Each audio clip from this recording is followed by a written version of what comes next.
fine gentlemen, gentle ladies, and all who remain suspiciously damp.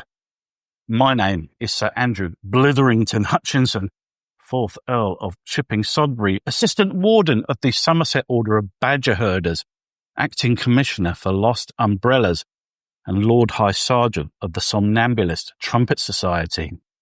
It has been brought to my attention that the decorum and propriety so beloved of the Union of Photographers since the days of my great-great-uncle Fox Talbot has fallen out of favour with modern practitioners of the photographic arts. And I have been recalled from our family's summer residence in beautiful Luton to bring you a message of guidance and sober reflection, such that we can right the good ship photography and sail once more through the bejewelled fields of light without challenging each other to a lens-off.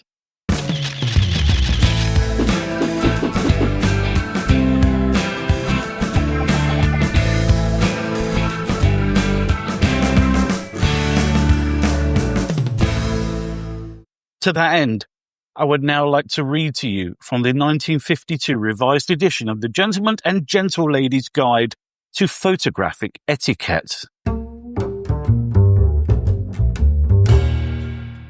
A gentleman should always maintain a respectful 3-meter distance between his tripod and that of a fellow image hunter. Should he neglect such gentlemanly civility, he risks more than a spoiled composition. He courts the very collapse of photographic civilization as we know it. Always observe proper tripod clearance and never plant your legs, aluminium or otherwise, within a neighbour's exclusion zone. Good boundaries make good photographers.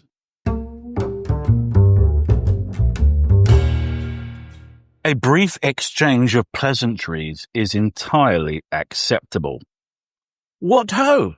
Marvellous light this morning. Or, heavens to Betsy, is that the new Fuji?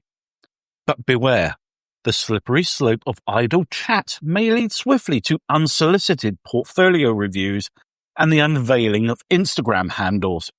1 comment is camaraderie, 2 is intrusion, 3, and you are likely being recruited into a cult. Should your fellow snapper respond with a nod and promptly place a large pair of noise-cancelling headphones upon their head, take the hint. You are no longer welcome. Persist, and you may find yourself sent to the shadow realm. In low light, a modest head torch is a practical companion. However, one must resist the urge to simulate the landing lights of a commercial airliner operating in heavy fog. When setting up before dawn, illuminate one's path discreetly downwards, not into the eyes of other hapless photographers. This is not a lighthouse, and you are not attempting to summon maritime assistance. The presence of headphones, whether discreet earbuds or over-ear contraptions, signals one thing and one thing only: do not engage.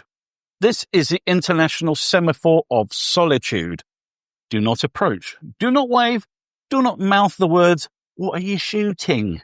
Across a windy cliff top, the wearer is communing with the muse or possibly listening to a true crime podcast. In either case, interruption is ill-advised. In the wild, one must conform to the local dialects. Thus, refer to lenses as glass when engaging in casual parlance.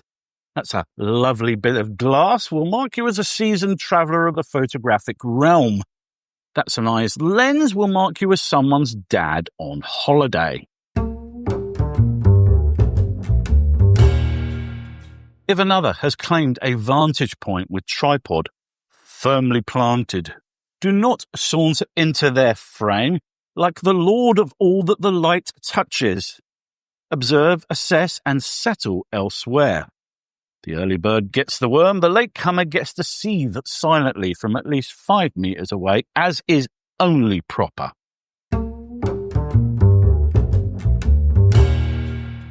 never hover behind another photographer to view their LCD. It's akin to reading their diary, only with less bitter recriminations and code words for masturbation.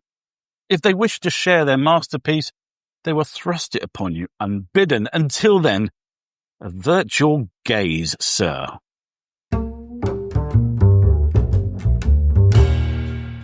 If not explicitly consulted, resist the urge to critique another's settings, gear, or compositional choices. They may know exactly what they're doing, or they may be using auto mode and a prayer. Either way, it's none of your business.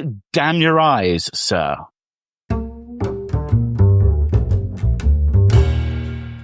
Arriving before sunrise is no excuse for sounding like a brass band falling down a staircase. Zip your 25-litre adventure backpack quietly, tread softly, and leave all monologues about that one time in Patagonia until the coffee's been drunk and the light is flatter than a steamrolled tortilla. Should a fellow photographer be seen flailing madly as mosquitoes cover them in red welts and drain their life force, do not laugh, snort, or film it for TikTok. Produce repellent and offer it nobly, perhaps with a small deferential bow. One day it may be you who smells of citronella and fear, and you'll be glad that a fellow seeker of light has got your back.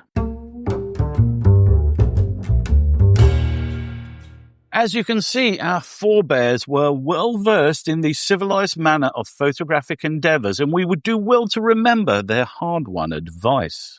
We may be united under a common diversion, the art of photography and the making of images, but our pursuit of light, love, and leading lines should never be at the expense of other noble journeymen and women.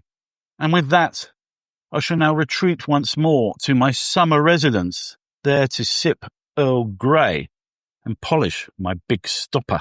To the civilized adherents of photographic etiquette, I bid you good day, good light, may your horizons always be level. And to the rebel-rousing carousers and ne'er-do-wells, I say mind your manners, or may every future landscape shot be marred by a council worker in high vis. Ta-ta, old beans.